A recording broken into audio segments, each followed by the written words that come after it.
All right. ठीक है sir. तो आपका पिछली क्लास में मैंने अरुणाचल जीके का पीवाईक्यू स्टार्ट किया था। इससे कुछ टाइम पहले मैं पॉलिटी के क्वेश्चंस कर रहा था। अभी अरुणाचल जीके के कर रहा हूँ। तो इसी तरह से बाकी आपके जो अदर सब्जेक्ट्स हैं एक एक करके हम उसकी भी बात करेंगे। ठीक है, कोई पार्ट आपका नहीं बचेगा, सारा पार्ट आपका कवर करवाया जाएगा। ठीक है, तो एक बहुत अच्छी अपॉर्चुनिटी आपको मिल रही है अपना एपीएसएसबी में। जो जीके सर एक सबसे बड़ा प्रॉब्लम होता है कि वैरायटी ऑफ क्वेश्चंस हैं, उसको किस तरह से टेकल करें। तो ये जो पीवाईक्यू सीरीज़ है ये आपको बहुत हद तक हेल्प करती है। ठीक है, बाकी लेकिन ऐसा भी नहीं है आप सोचे सिर्फ पीवाईक्यू से चीज़ें हो जाती हैं। आपको बेसिक मटेरियल तो पढ़ना पड़ेगा। ठीक है, वरना पीवाईक्यू में तो बस एक मान के चलिए चांसेस श्योर शॉट आप नहीं ले सकते। ठीक है, तो मटेरियल थोड़ा पढ़ना ही पड़ेगा। मटेरियल के साथ साथ अगर आप पीवाईक्यूज लगाएंगे तो वो आपका एक बहुत ही डेडली कॉम्बिनेशन बनेगा, ज़बरदस्त कॉम्बिनेशन बनेगा आपके एग्जामिनेशन पॉइंट ऑफ व्यू के लिए। ठीक है, तो मेक श्योर करिए आप कोई क्वेश्चन लगाएं ना लगाएं, पीवाईक्यूज आपके ज़रूर लगने हैं। ठीक है सर, चलिए आवाज़ क्लियर है? यस और नो, गिव मी ए थम्स अप। हाँ जी सर, क्लियर है तो गिव मी ए थम्स अप, फिर हम लोग स्टार्ट करते हैं।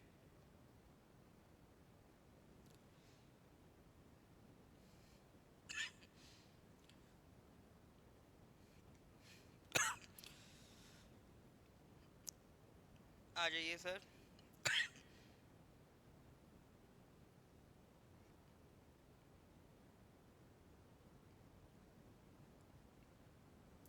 ठीक है सर, तो अभी देखिए ये दूसरा क्लास है। एक क्लास ऑलरेडी हमारा हो गया था। जो क्लास हो गया था उसका रिकॉर्डिंग नॉर्थ ईस्ट पीएससी के यूट्यूब चैनल पे ऑलरेडी अपलोड हो गया है।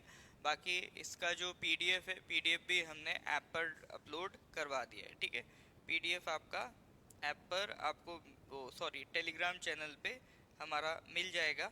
मैं ऐसा करूँगा यूट्यूब का जो वीडियो है उसके डिस्क्रिप्शन में भी लिंक लगवा दूंगा। ठीक है, ताकि इन केस अगर किसी को पीडीएफ डाउनलोड होने में दिक्कत हो रही हो तो वो ना हो, क्योंकि बार बार क्वेश्चन यही आता है सर पीडीएफ कब मिलेगा, पीडीएफ कब मिलेगा।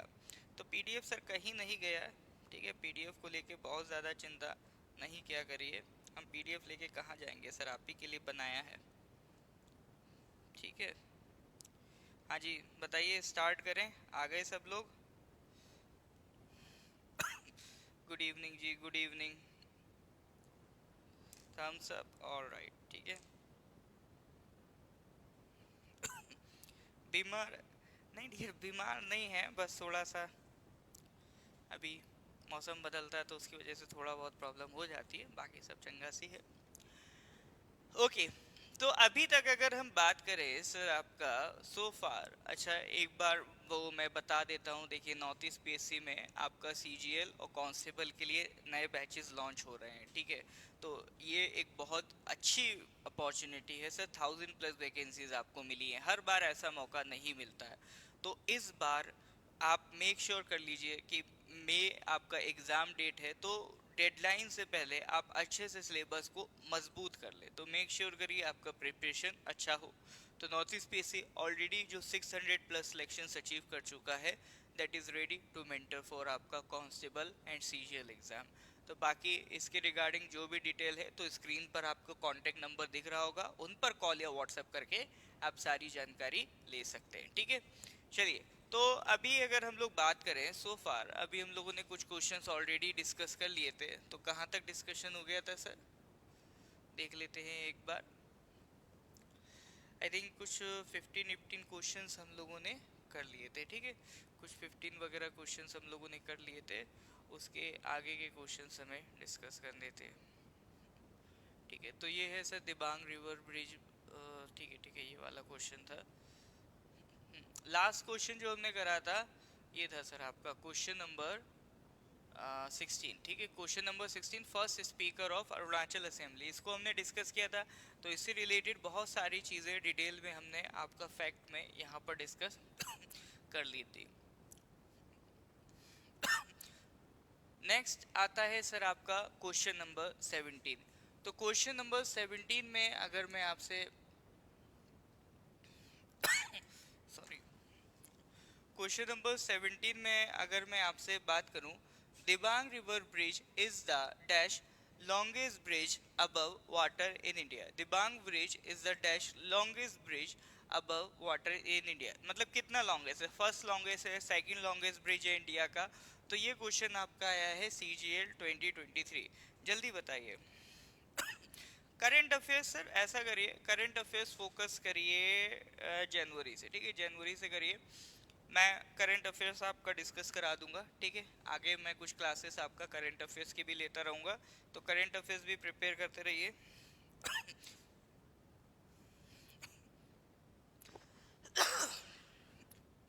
हाँ जी सर बताइए। Dibang river bridge is the dash longest bridge above water in India.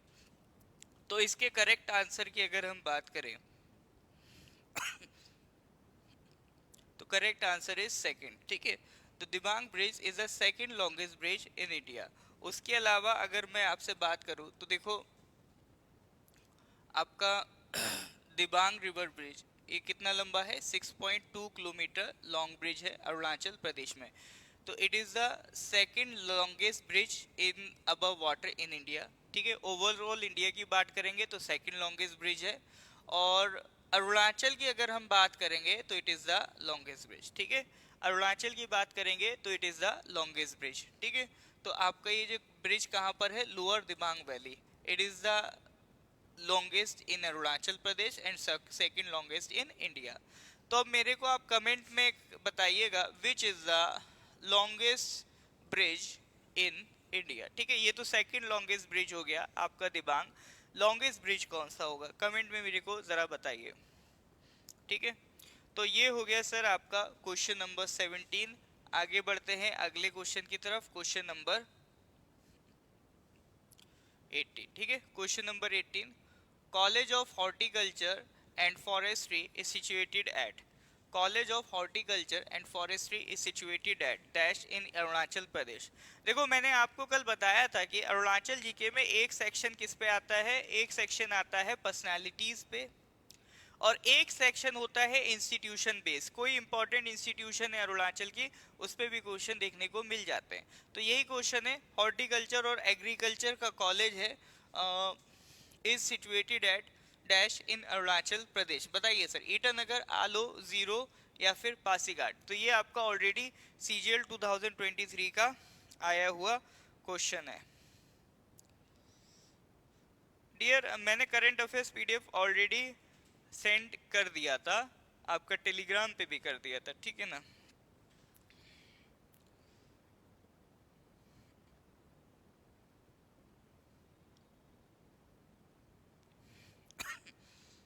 हाँ जी, लॉन्गेस्ट आपका वो ब्रह्मपुत्रा पे मिलेगा, ढोला सादिया ब्रिज, ठीक है।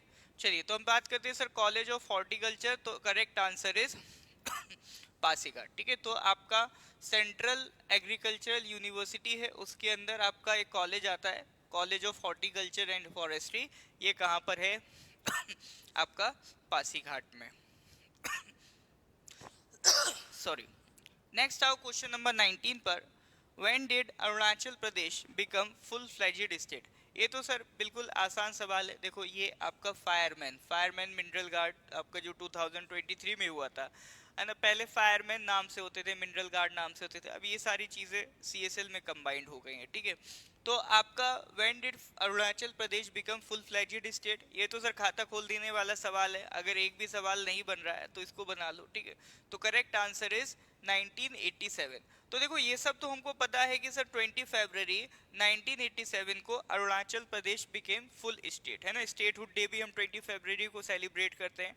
बट इसके साथ साथ एक एडिशनल जानकारी याद रखिएगा कि जब अरुणाचल स्टेट बना था तो उसके लिए एक अमेंडमेंट पास किया गया था, and that amendment is 55th amendment of the Indian constitution, ठीक है।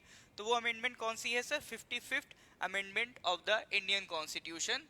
तो वो याद रखिएगा, उससे एक आर्टिकल 371H ऐड हुआ था, ठीक है। तो कभी कभी ये भी पूछ लेता है कि अरुणाचल स्पेसिफिक एक कौन सा आर्टिकल है, तो दैट इज आर्टिकल 371H, ठीक है। तो ये ध्यान रखिएगा, आर्टिकल 371H किससे रिलेटेड है, अरुणाचल प्रदेश से रिलेटेड है, ठीक है। तो that is your question number 19। Move करते हैं अगले क्वेश्चन की तरफ। Question number 20, Mehao lake is situated in which district of Arunachal Pradesh. तो देखो लेक्स हो गए, वाटरफॉल्स हो गए, ये भी एक सेक्शन है जिसपे क्वेश्चन पूछ सकता है। ये सब हमने अरुणाचल जी के जो हमारा क्लास है उसमें कवर ऑलरेडी कर रखा है। तो बताइए सर, मेहाऊ लेक किस डिस्ट्रिक्ट में सिचुएटेड है? तवांग, पापम पारे, लोहित या फिर आपका लोअर दिबांग वैली?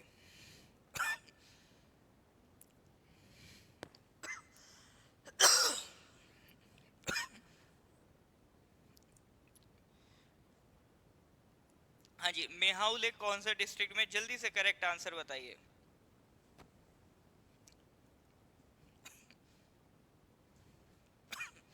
ठीक है, मेहाऊ लेक कौन से डिस्ट्रिक्ट में? जल्दी से करेक्ट आंसर बताइए। Mehao lake is situated in dash district of Arunachal Pradesh, Tawang, Papum Pare, Lohit या lower Dibang valley? Correct answer बताइए सर। हाँ, मेहाऊ लेक कौन से डिस्ट्रिक्ट में? Tawang, Papum Pare, Lohit, lower Dibang valley? जल्दी बताइए सर, जल्दी बताइए।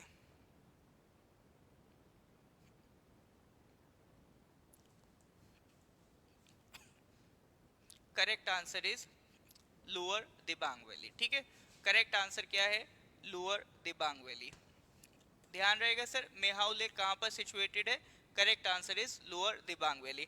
अब देखो लोअर दिबांग वैली की बात हो रही है तो मैं थोड़ा सा बता देता हूँ लोअर दिबांग वैली डिस्ट्रिक्ट कैसे बना। देखो सबसे पहले ये किसका पार्ट था? लोहित।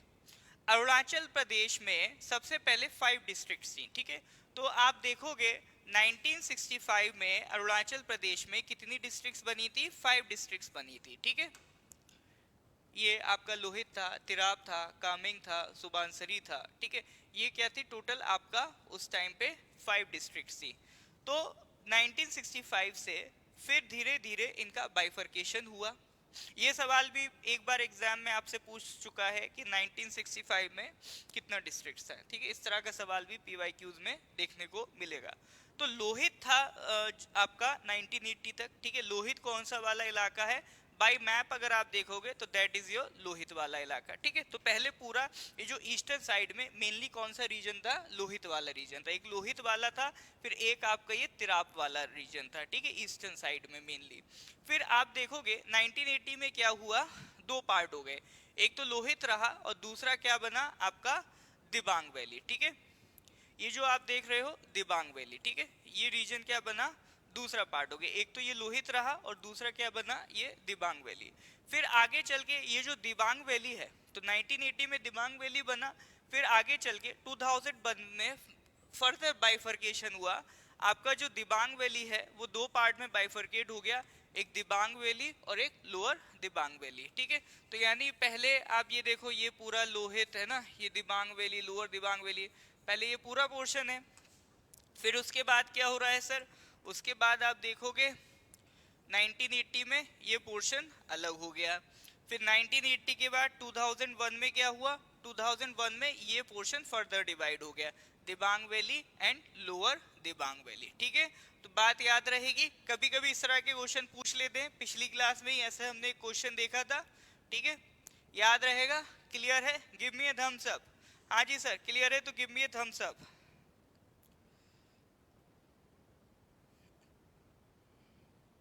डियर, जो नॉर्थ ईस्ट फ्रंटियर ट्रैक था उसमें बेसिकली आपका 6 डिवीजन थे, है ना। ये जो 5 डिस्ट्रिक्ट मैंने बताई हैं ये 5 फ्रंटियर डिवीजन होते थे आपका पहले। और इन 5 डिस्ट्रिक्ट्स के अलावा एक आपका ह्यूनसांग फ्रंटियर डिवीजन भी होता था। फिर वो आगे चल के ह्यूनसांग फ्रंटियर डिवीजन नागालैंड में चला गया। और ये जो आपका 5 फ्रंटियर डिवीजन थे, यही 5 फ्रंटियर डिवीजन 1965 में आपका क्या बन जाएंगे? ये बन जाएंगे आपका डिस्ट्रिक्ट। ठीक है, ये नेफा की बात की मैं बता रहा हूँ। तो फ्रंटियर ट्रैक तो आपका और थे। ठीक है, ये नेफा के बाद की कहानी मैं आपको बता रहा हूँ। फ्रंटियर ट्रैक तो उससे पहले थे। थैंक यू लाला जी।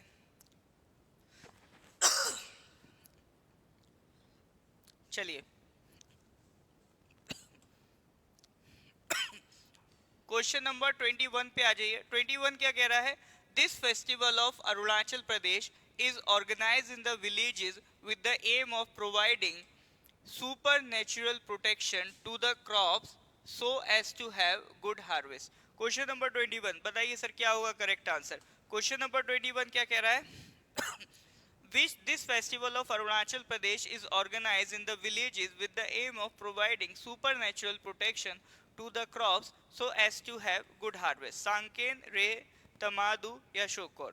बताइए सर करेक्ट आंसर क्या होगा।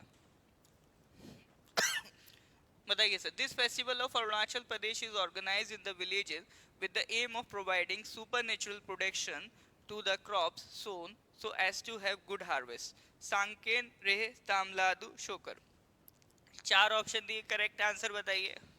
नहीं भी पता तो भी बता दो सर, कुछ तो हो गए चार में से, ठीक है। ये भी देख 2023 का क्वेश्चन है। करेक्ट आंसर है शोकर, ठीक है। तो आपका आफ्टर द क्रॉप्स सोन, ठीक है, at the time of little agricultural activity in the 7th month of lunar calendar एक rite known as shocker is organized by the villages। ठीक है, ये कौन सा ट्राइब सेलिब्रेट करते हैं? आपका Monpa tribe and Sherdukpen tribe in the waste Kameng and आपका तवांग डिस्ट्रिक्ट। ठीक है, तो ध्यान रखिए कोई भी फेस्टिवल है तो वो कौन सी ट्राइब से रिलेटेड है और मेनली किस रीजन में आपको देखने को मिलता है, उसको ध्यान रखना है। ठीक है, आ जाओ sir. Question number 22। For the first time president's rule was imposed on Arunachal Pradesh in. ठीक है, देखो एग्जामिनर सवाल बहुत अच्छे अच्छे पूछ रहा है। ठीक है, लगभग हर एक सेक्शन अपना अरुणाचल से रिलेटेड हर एक सेक्शन घुमा फिरा के ये लोग पूछ लेते हैं। इसीलिए अरुणाचल जीके में पीवाईक्यू बहुत बेनिफिशियल होता है, क्योंकि बहुत वैरायटी आपका अरुणाचल जीके का पीवाईक्यू कवर कर देता है।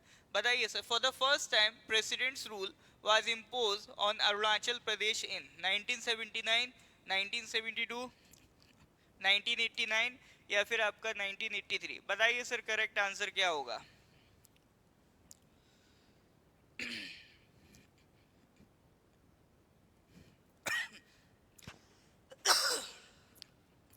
हाँ जी सर, क्या होगा करेक्ट आंसर।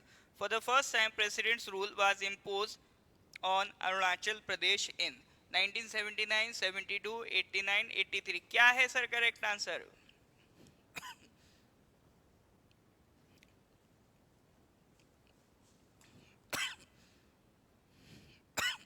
तो बात कर लेते हैं सर अरुणाचल प्रदेश में टोटल प्रेसिडेंट रूल कितने लगे। तो देखो अभी तक अरुणाचल प्रदेश पे अगर हम बात करें, है ना, जब से हमारे पास अरुणाचल प्रदेश में गवर्नमेंट है, यानी जब से आपका प्रोविजनल लेजिस्लेटिव असेंबली आई, जब से हमारे अरुणाचल में सीएम है, ठीक है, 1975 में सीएम बन गए थे, ठीक है, तो तब से लेकर अभी तक कितनी बार प्रेसिडेंट रूल लगा है? 2 बार लगा है। एक लगा था सर 1979 में, ठीक है, तब ये देखो इंडियन एक्सप्रेस का मैंने आर्टिकल भी लगा रखा है, Arunachal CM quits suggest fresh poll. ठीक है, तो वही आपका ये नवंबर 1 1979 की न्यूज़ है ये। ठीक है, थोड़ा अच्छा लगता है पुराना आर्काइव देखने में ना, कि पुराना न्यूज़पेपर, इसलिए मैंने को स्क्रीनशॉट लगाया है। ठीक है, तो एक तो सर हमारा 1979 में प्रेसिडेंट रूल लगा था, and that time who was president? Neelam Sanjiva Reddy. ये भी ध्यान रख लीजिएगा, अगर वो यहाँ तक पूछ सकता है कि फर्स्ट टाइम प्रेसिडेंट रूल कब लगा था, तो उसको कोई हेजिटेशन नहीं होगी ये पूछने में कि एट दैट टाइम प्रेसिडेंट कौन था। ठीक है, तो एट द टाइम ऑफ 1979 जब प्रेसिडेंट रूल लगा था 76 डेज के लिए, ठीक है, तो उस टाइम प्रेसिडेंट कौन थे? एनएस रेड्डी, नीलम संजीवा रेड्डी या एनएस रेड्डी कह सकते हैं। फिर एक प्रेसिडेंट रूल लगा था जस्ट फॉर 26 डेज इन 2016। ठीक है, तो 1979 में लगा है, 2016 में लगा है। 2016 में जो प्रेसिडेंट रूल लगा था that time president was Pranab Mukherjee. ठीक है, तो ध्यान रखिएगा 2 प्रेसिडेंट रूल लगे 1979 में, 2016 में। 1979 के टाइम पे कौन था? एनएस रेड्डी प्रेसिडेंट, और 2016 में कौन था प्रेसिडेंट? प्रणब मुखर्जी। ठीक है, तो ये बात ध्यान रखिएगा, प्रेसिडेंट के नाम भी हो सकता है अगली बार आपसे क्वेश्चन में पूछ ले, या हो सकता है डायरेक्ट यही पूछ ले कि अरुणाचल में कितनी टाइम आपका प्रेसिडेंट्स रूल लगा है। ठीक है, बाकी मैंने अपने कंटेंट में जो मैं अरुणाचल जी के पढ़ाता हूँ उसमें ये सारी चीजें ऑलरेडी कवर की हुई है। ठीक है, that is your question number 22। Question number 23 पे आ जाइए। क्वेश्चन नंबर 23 क्या है sir? This is the oldest archaeological site of Arunachal Pradesh. Bhalukpong, Shimri fort, Itanagar, Bhismak Nagar. चार ऑप्शन दिए सर, भालुकपोंग, शिमरी फोर्ट, ईटानगर, भीष्माक नगर। बताना है which is the oldest archaeological site of Arunachal Pradesh. यानी सर अरुणाचल की आर्कियोलॉजी पे भी क्वेश्चन आ रहे हैं। ठीक है बात। अब देखो ये क्वेश्चन थोड़ा सा टफ है, लेकिन ये मिनरल गार्ड में पूछा है, मतलब सीएसएल लेवल तक के एग्जाम में पूछा है। इसीलिए हम कहते हैं कि सर आप इस पे बहुत ज्यादा डिपेंड मत करना कि सीजीएल है तो टफ आएगा, सीएचएसएल है तो आसान होगा, सीएसएल है और आसान होगा। जनरली ऐसा होना चाहिए और जनरली ऐसा होता भी है, बट कई बार ऐसा हो जाता है कि सीएसएल टफ हो जाता है। ठीक है, तो इसीलिए आपकी जो एक तैयारी होनी चाहिए प्रॉपर, एक पूरी एपीएसएसबी कोर्स की होनी चाहिए। इसीलिए हमारा जो पूरा कोर्स है वो एपीएसएसबी के इस सारे एग्जाम्स को टारगेट करता है। एक बार आपने प्रिपरेशन कर ली, आप सीजीएल दे सकते हो, सीएचएसएल दे सकते हो, सीएसएल दे सकते हैं, नॉन मिनिस्टेरियल दे सकते हैं। तो एपीएसएसबी जितने भी एग्जाम्स कराता है ये सारे एग्जाम्स आप इजीली दे सकते हैं। ठीक है सर, तो बताइए which is this is the oldest archaeological site of Arunachal Pradesh. Correct answer क्या होगा? ओल्डेस्ट साइट की अगर इनमें से हम बात करें तो दैट इज भीष्माक नगर। ठीक है, दैट इज भीष्माक नगर। अब ये जो भीष्माक नगर है ये कहां पर है सर आपका? तो Bhismak Nagar is located nearly 30 kilometre from Roing. ठीक है, Bhismak Nagar is located nearly 30 kilometre from Roing. ठीक है, ध्यान रहेगा, Bhismak Nagar is located nearly 30 kilometre from Roing. ठीक है, next question number 24, who among the following was the first women to scale Mount Everest from Arunachal Pradesh. ठीक है, तो जो अरुणाचल के माउंटेनियर्स हैं, पर्सनालिटी बेस में डाल सकते हो, बाकी एक अलग से एक स्पेसिफिक सेक्शन है, तो अरुणाचल के जो माउंटेनियर्स हैं उस पर भी क्वेश्चन बन सकते हैं। तो ये क्वेश्चन है, who was the first women to scale Mount Everest from Arunachal Pradesh. I hope इसका आंसर आप लोग जानते होंगे, हाँ या ना? बता सकते हैं सर इसका करेक्ट आंसर?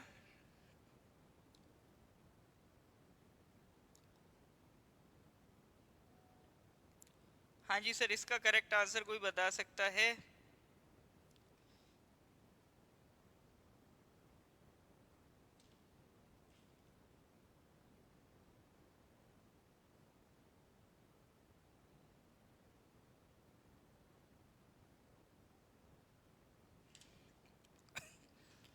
बी। ओके, चलो, तो करेक्ट आंसर इज, हाँ, correct answer is option B, Tine Mena ji. ठीक है, तो Tine Mena ji is was the first women from Arunachal Pradesh. ठीक है, तो विमेन माउंटेनियर्स की अगर हम बात करें तो first women from Arunachal Pradesh कौन है to reach the Mount Everest? Tine Mena ji. ठीक है, ध्यान रखिएगा। ठीक है, ये ताशी यांगजोम जी, ये एक्चुअली ये करंट इवेंट का था, ये जब 2029 में पहुंची थी तब का था। ठीक है, अब उनका नाम इतना इंपॉर्टेंट नहीं है। तिने मीना जी का नाम याद रखिए। दूसरा नाम याद रखिएगा, आंशु जामसेनपा। ठीक है, आंशु जामसेनपा कौन है? Is an Indian mountaineer and the first women in the world. ठीक है, first women in the world, ये अरुणाचल से ही है, to scale the summit of Mount Everest twice in a season. ठीक है, first women from Arunachal Pradesh to climb the mountain Mount Everest, Tine Mena जी, नाम ध्यान रहेगा। उसके बाद आंशु जामसेनपा जी का नाम क्यों ध्यान रखना है? Because she is the first women in the world to scale the Mount Everest twice in a season. एक सीजन में दो बार उन्होंने स्केल किया। लोग एक बार नहीं करते, उन्होंने एक सीजन में दो बार माउंट एवरेस्ट में स्केलिंग की है, मतलब चढ़ाई की है। ठीक है, तो दैट इज अ वेरी मतलब रेस्पेक्टेड थिंग ना, तो इसीलिए उनका नाम याद रखिएगा। अभी तक नहीं पूछा गया, बट कभी भी हो सकता है इस तरह का क्वेश्चन आपके एग्जाम में उठा के पूछ ले, बिकॉज ये काम करने वाली वो दुनिया की पहली महिला है, सिर्फ अरुणाचल या इंडिया की नहीं, first women in the world. ठीक है, बात समझ में आ रही है? तो नाम याद रखिएगा। देखिए, जहां जरूरी होता है वहां मैं बताता जाता हूँ बाकी ऑप्शंस का information. Question number 25, in Arunachal Pradesh, apple orchard is located at Tawang, Papum पारे, शेरगांव या दोईमुख। बताइए सर करेक्ट आंसर क्या होगा? एप्पल ऑर्चर्ड, देखो अरुणाचल के इंस्टीट्यूशंस हो गए हैं ना, ऑर्चर्ड्स जो हो गए अरुणाचल के, ये भी इम्पोर्टेंट है। तो ये सारे कभी कभी इस तरह के क्वेश्चन पूछता रहता है। बताइए सर क्या होगा करेक्ट आंसर? ये तो गलत नहीं होना चाहिए, ठीक है सर? हाँ जी, अरे भाई ये गलत नहीं होना चाहिए, बताइए जरा। इन अरुणाचल प्रदेश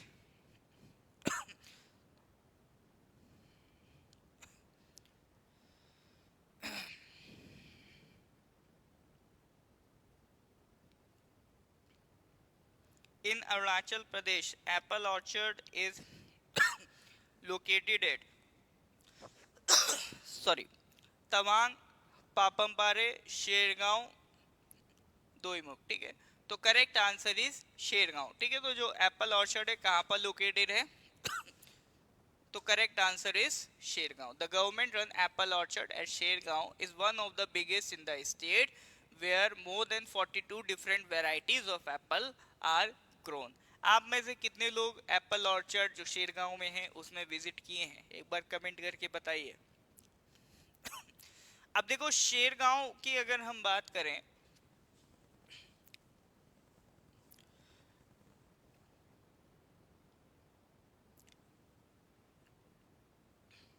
ठीक है, तो ये रीजन कौन सा है? ठीक है, तो अगर हम यहाँ पर बात करें आपका कामेंग का, ठीक है, कामेंग कैसे बना? हाँ जी, क्या कह रहे हैं? हाँ, कौन कौन गया शेरगांव? शेरगांव कौन कौन गया है?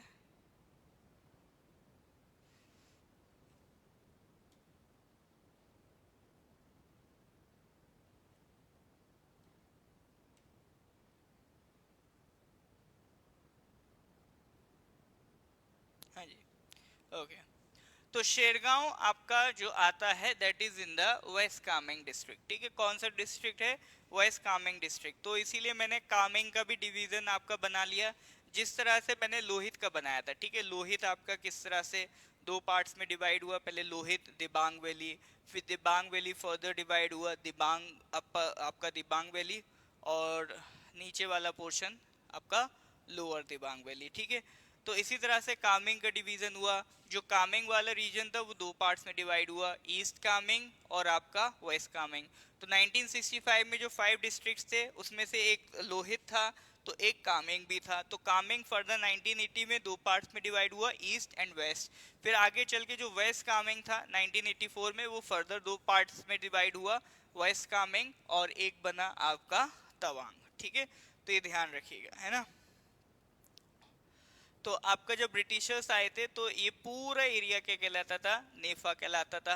बाद में ये क्या बना? बालीपारा फ्रंटियर ट्रैक्ट बना, ठीक है? फिर ये बालीपारा से अलग होके किस में चला गया?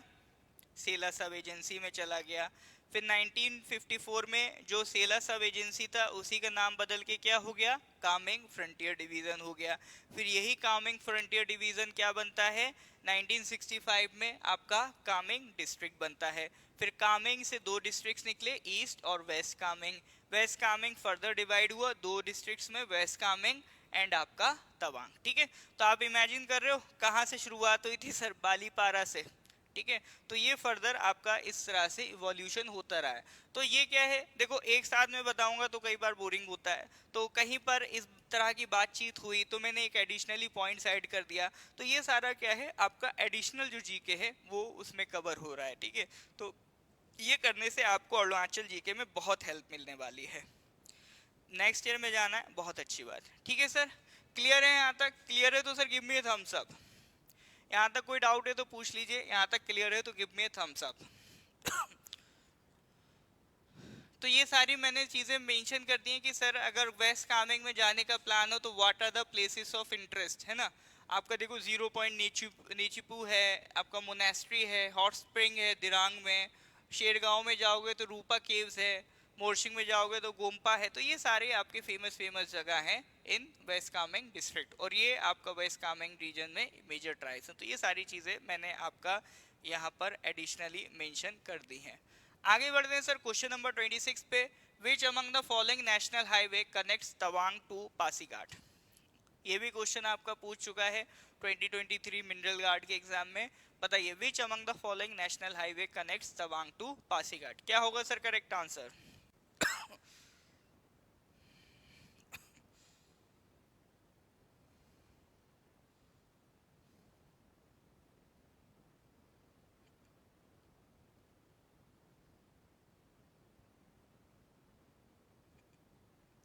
बताइए, तवांग से पासीघाट कनेक्ट होने वाला नेशनल हाईवे कौन सा है?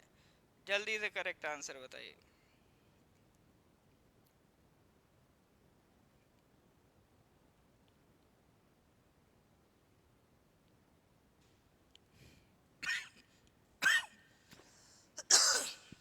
हाँ जी सर, करेक्ट आंसर क्या होगा? NH13। देखिए सर, तवांग को पासीघाट से कनेक्ट वाला जो हाईवे है वो क्या है? बिल्कुल sir, it is national highway 30। ठीक है, तो तवांग से पासीघाट कनेक्ट करने वाला कौन सा highway? It is national highway 13। ठीक है, तो ये रहा सर हमारा तवांग वाला रीजन। ठीक है, दैट इज योर तवांग। ठीक है, फिर इसमें आप ये 13 वाला ये हाईवे। ठीक है, तो दिरांग, बोमडिला, सेप्पा, ये आप देखो सगाली, ये सारा रीजन होते हैं। फिर एक 713 इधर आएगा, ये 13 देखो जीरो होते हुए ये आपका दापोरी जो है ना, ये आपका होते होते ये देखो इस तरह से ये दाम्बुक है ना, ये रोइंग है ना, फिर ये देखो ये इधर आपका ये इस तरह से तेजू से होते होते कहाँ तक जा रहा है? ये आपका पूरा तवांग से लेकर किसको कनेक्ट कर रहा है? वाकरो को कनेक्ट कर रहा है। ठीक है, तो इसी में आपका रास्ते में क्या पड़ गया? पासीघाट। ठीक है, तो आप देख सकते हो नेशनल हाईवे 13 ये किस तरह से ये आपका पूरा कनेक्ट होते होते होते वाकरो तक जा रहा है, वाकरो तेजू तक जा रहा है, और इसी में आपका रास्ते में क्या पड़ गया? पासीघाट। ठीक है, तो तवांग वो पासीघाट को कौन सा हाईवे कनेक्ट कर रहा है? It is national highway 13। ठीक है, तो बाकी आप देख लेना मैप में सर ईटानगर कहाँ है, बाकी सारे डिस्ट्रिक्ट कहाँ हैं, आप जहाँ रहते हो वहाँ कैसे पहुँचोगे, रोइंग कैसे, देखो ये रास्ते में पड़ा, अनिनी जाना है तो यहाँ से एक और रास्ता मिल जाएगा। तो ये एक पूरा हाईवेज का मैप है, इसको आप एक बार और देख सकते हो ताकि आपको और अच्छे से हेल्प मिल जाए, मतलब हेल्प मिल जाएगी हेल्प प्रिपरेशन में। ठीक है, बिल्कुल, अरुणाचल हाईवे भी इसको कहते हैं, अरुणाचल फ्रंटियर हाईवे। ठीक है, नहीं नहीं वो दूसरा एक। चलो नेक्स्ट क्वेश्चन नंबर 27। द आदि village council of Arunachal Pradesh is called. देखिए अरुणाचल प्रदेश में अपने पास मल्टीपल ट्राइबल विलेज काउंसिल्स हैं, तो उस पर भी क्वेश्चंस एक बार बने हुए हैं ना, एक बार क्वेश्चन इस पे आया हुआ है। तो अलग अलग ट्राइब्स की अलग अलग विलेज काउंसिल हैं, तो आदि ट्राइब की विलेज काउंसिल का नाम वो आपसे पूछ रहा है, बताइए सर। करेक्ट आंसर क्या होगा question number 27?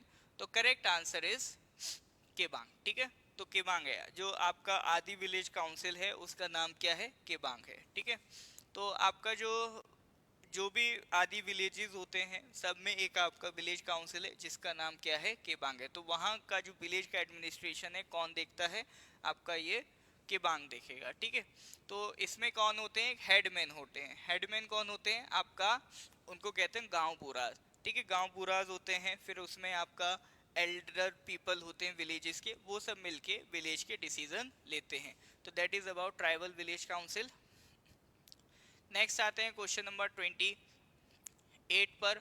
Arunachal Pradesh tableau won first prize in the Republic Day parade in this year for depicting yak dance।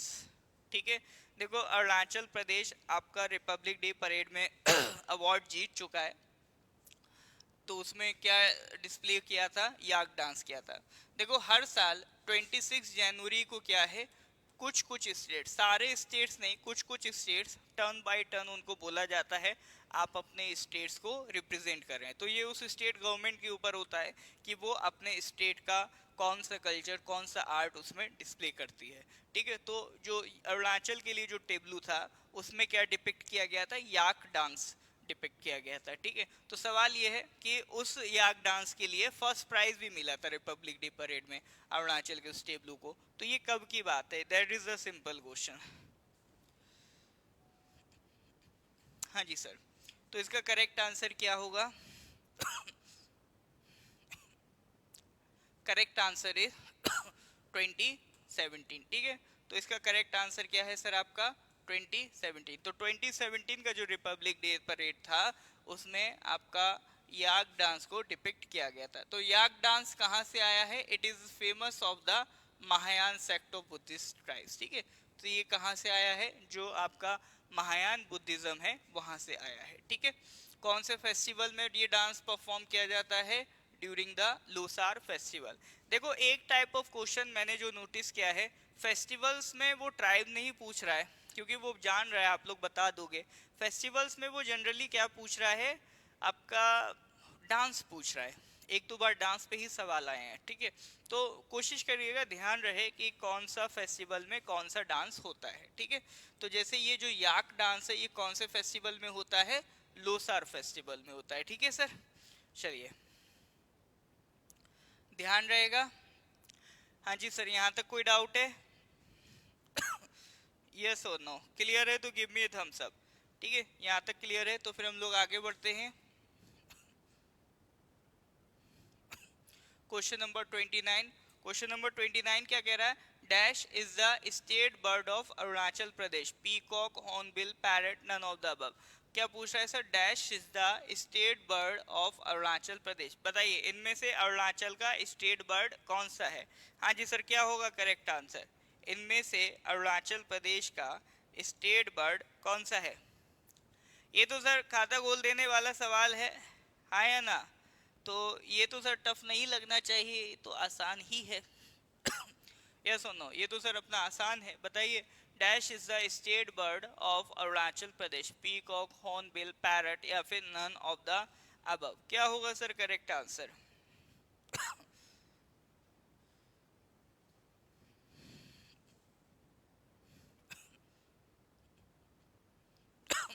Correct answer is hornbill, ठीक है। तो आपका करेक्ट आंसर क्या है, हॉर्नबिल है, ऑब्वियसली बात है। तो देखो अच्छा, स्टेट एनिमल, स्टेट एनिमल मिथुन की जगह वो कर लो, होलोक गिबन कर लो, ठीक है। इसको क्या कर लेंगे, होलोक गिबन कर लेंगे, ठीक है। क्यों कर लेंगे, क्योंकि सर देखो जनरली वैसे मानते तो मिथुन ही है, लेकिन अगर हम अरुणाचल प्रदेश की वेबसाइट पे जाएंगे arunachalpradesh.gov.in, तो उन्होंने क्लियर स्टेट एनिमल क्या लिख रखा है, होलोक गिबन लिख रखा है, ठीक है। तो हम लोग भी करेक्ट किसको मानेंगे, होलोक गिबन। एग्जाम पर्पस के लिए तो इसको ही मान के चलना है, ठीक है। और स्टेट बर्ड क्या है, ग्रेट हॉर्नबिल। स्टेट ट्री क्या है, होलोंग ट्री। स्टेट फ्लावर क्या है, फॉक्सटेल ऑर्चिड। स्टेट बटरफ्लाई क्या है, केसरे हिंद, ठीक है। तो ये कुछ स्टेट सिंबल्स हैं, इनके बारे में ध्यान रखिएगा। ये पैरट कौन बोल रहा है।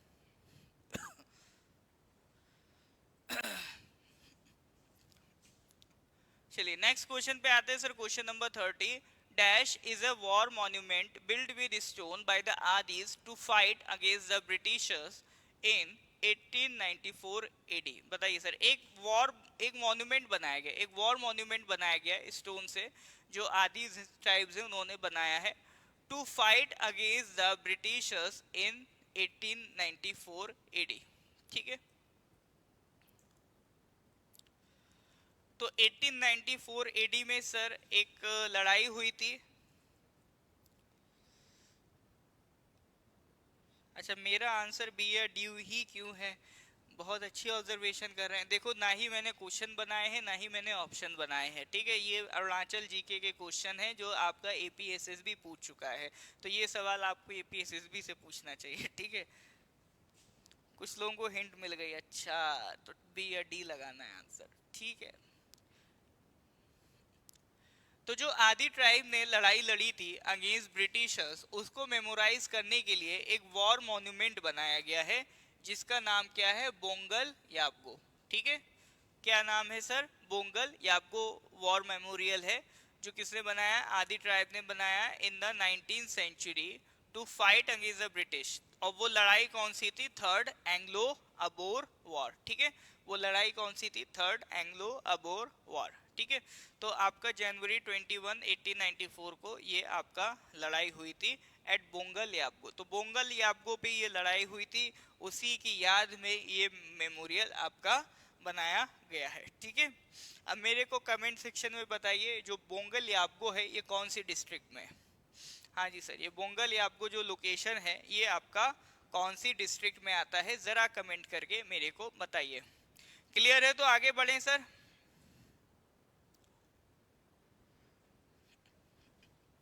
ठीक है सर, क्लियर है तो आगे बढ़ें।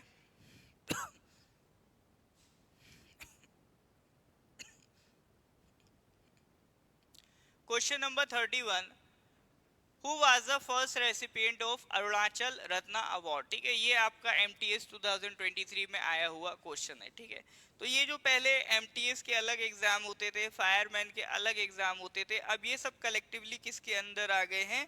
These are collectively under CSL. ठीक है, तो जो 2023 का एमटीएस था उसमें क्वेश्चन आया था, who was the first recipient of Arunachal Ratna award? Hangpan Dada, Bomto कामदक, are Bob Khathing या शाओंग ताजो। बताइए सर, चार ऑप्शन दिए, करेक्ट आंसर बताना है।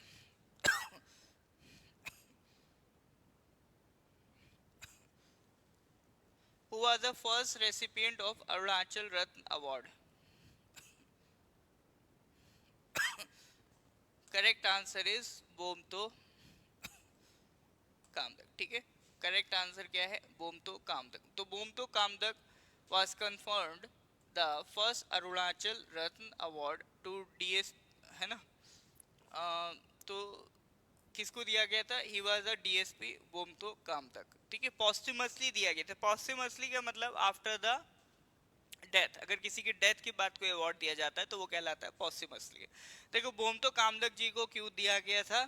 क्योंकि ईस्ट कामेंग डिस्ट्रिक्ट में he lost his life during exchange of fire with criminals. ठीक है, तो क्रिमिनल्स के साथ उनकी लड़ाई हुई थी, तो उसमें उनका जान चला गया था, तो उसकी मेमोरी में उनको ये अरुणाचल रत्न अवार्ड दिया गया था। ठीक है, और किस किस को अरुणाचल रत्न मिला है? तो एक मिला है सर आपका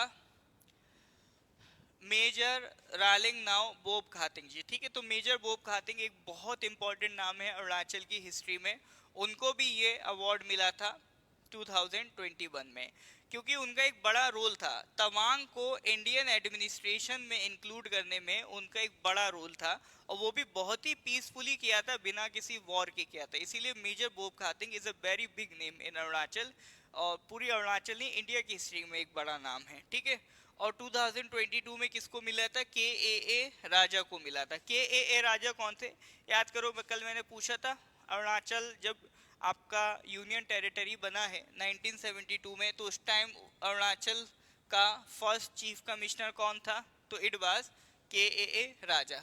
बाद में जब अरुणाचल की लेजिस्लेटिव असेंबली बन गई थी 1975 में, तो उस टाइम वही के ए राजा जो पहले चीफ कमिश्नर थे, he became the first lieutenant governor, तो वही क्या बन गए? एलजी बन गए। ठीक है, तो बोमतो कामदक जी का नाम याद रखिएगा, उनको 2016 में मिला है। मेजर बोब खातिंग को 2021 में मिला है। के ए राजा को कब मिला है? 2022 में मिला है। तो ये नाम याद रखिएगा रिगार्डिंग आपका अरुणाचल रत्न अवार्ड। चलिए नेक्स्ट बढ़ते हैं, question number 32। Question number 32. This newest district formed in 2012 was carved out of। देखो, न्यूएस्ट डिस्ट्रिक्ट जो 2012 में 3 डिस्ट्रिक्ट आपका बना है, इस पे एक बार ऑलरेडी मैंने क्वेश्चन दिखाया था, पूछा गया है। एक और क्वेश्चन पूछा गया है, वो पूछ रहा है कि this newest district formed in 2011 was carved out of. ठीक है, तो एक नई डिस्ट्रिक्ट बनी है 2012 में, वो किससे अलग होके बनी है? बताइए जरा। हाँ जी सर, 2012 में 2011 में एक नई डिस्ट्रिक्ट बनी है, वो किससे अलग होके बनी है? That is the question. बताइए सर, करेक्ट आंसर क्या होगा?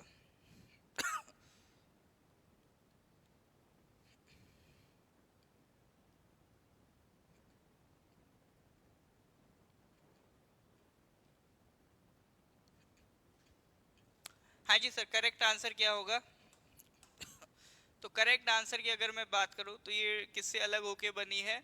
तो दैट इज योर तिराप। ठीक है, अब देखो सर, मैंने 3 डिस्ट्रिक्ट्स आपका कवर कर ली। लोहित का मैंने बता दिया, लोहित का स्ट्रक्चर कैसा रहा। फिर इसी तरह से मैंने आपको कामेंग का बता दिया। इसी तरह से अब तिराप ले लो। ठीक है, तिराप भी वही 1965 में ये डिस्ट्रिक्ट बना था। ठीक है, तो पहले तो आंसर जानो, करेक्ट आंसर इज तिराप। ठीक है, अब देखो, तो 2012 में आपका क्या बना है? लॉन्गडिंग बना है। ठीक है, 2012 में क्या बना है? लॉन्गडिंग बना है। तो कैसे बना है सर? तिराप था, तिराप से 2 पार्ट सेपरेट हुए, चांगलांग एंड आपका तिराप। तो तिराप वाले रीजन से हमें 3 डिस्ट्रिक्ट्स मिली, तिराप, चांगलांग एंड लॉन्गडिंग। तो 1987 में 2 पार्ट हुए, चांगलांग एंड तिराप। फिर तिराप फर्दर डिवाइड हुआ दो पार्ट में, तिराप एंड लोंगडिंग। ठीक है, तो ये फर्दर बाइफर्केशन है आपका तिराप का। इसी तरह से मैंने आपको कामेंग का बताया है, कामेंग किस तरह से ईस्ट और वेस्ट में डिवाइड हुआ। फिर आपका वो फर्दर जो वेस्ट कामेंग है उसमें से तवांग सेपरेट हुआ। ठीक है, इसी तरह से मैंने आपको लोहित का डिवीजन बताया है। इसी तरह से हमने किसकी बात करी, तिराप की बात करी। क्लियर है बात सर? हाँ जी सर, यहाँ तक कोई डाउट है? तो that is your question number 32। तो आज की क्लास में सर हम इतना ही रखेंगे, आगे के questions we will discuss in the next class. यहाँ तक किसी का कोई डाउट है तो बताइए।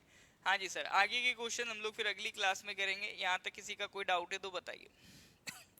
देखिए सर, प्रीवियस ईयर क्वेश्चंस बहुत इंपॉर्टेंट है, क्वेश्चंस प्रैक्टिस बहुत इंपॉर्टेंट है, लेकिन अगर आप डायरेक्ट क्वेश्चन लगाने बैठोगे तो भी डिमोटिवेट हो जाओगे। पहले पढ़ना है, उसके बाद क्वेश्चन लगाना है। ठीक है, तो क्वेश्चंस प्रैक्टिस लेकिन करनी जरूर है, क्योंकि पढ़ भी लिया क्वेश्चन ही लगाए तो भी मतलब नहीं है। तो ये जो मैं आपके साथ क्वेश्चन डिस्कस करता हूँ, इसके दो फायदे हैं।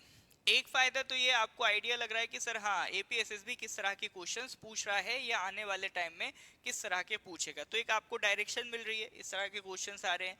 दूसरा फायदा इसमें यह है कि मैं जो भी क्वेश्चन डिस्कस करा रहा हूँ उसके साथ साथ उसका आसपास की जो चीजें हैं, फैक्चुअल नॉलेज, उसको भी कवर कर रहे हैं। तो यहाँ पर सिर्फ आप आइडिया नहीं ले रहे हैं पेपर का, यहाँ पर आप अपना जो अरुणाचल जीके का नॉलेज बेस है उसको भी इंक्रीज कर रहे हैं। आई होप जब भी आप क्लास में आते होंगे कुछ ना कुछ नया सीख के जाते होंगे। ठीक है, यही मेरा पर्पज है कि क्लास अगर आप आए तो क्लास से और ज़्यादा इवॉल्व होके जाएं और ज़्यादा मैच्योर होके जाएं। 1 घंटे में आपके अंदर चेंज आना चाहिए, दैट इज़ माई पर्पज। ठीक है सर, तो अगर क्लास अच्छी लगी हो, फायदा हो रहा हो, तो लाइक ज़रूर कर दीजिए वीडियो को, अपने कलीग्स के साथ इसको शेयर ज़रूर कर दीजिए। ठीक है सर, फिर इसी तरह के कंटेंट के साथ हम आगे मिलेंगे। ठीक है सर। अब देखो एग्जाम आंसर लॉन्गडिंग और तिराप दोनों आने से अब इस तरह का फिर क्वेश्चन नहीं बनाएगा ना, जहां पर दो ऑप्शन बन रहे हो तो इस तरह का क्वेश्चन खुद एग्जामिनर अवॉइड करेगा बनाना। ठीक है, चलिए सर, मिलते हैं फिर अगली क्लास में। अच्छा लगा आप लोगों के साथ डिस्कशन करके। Thank you very much, have a nice day.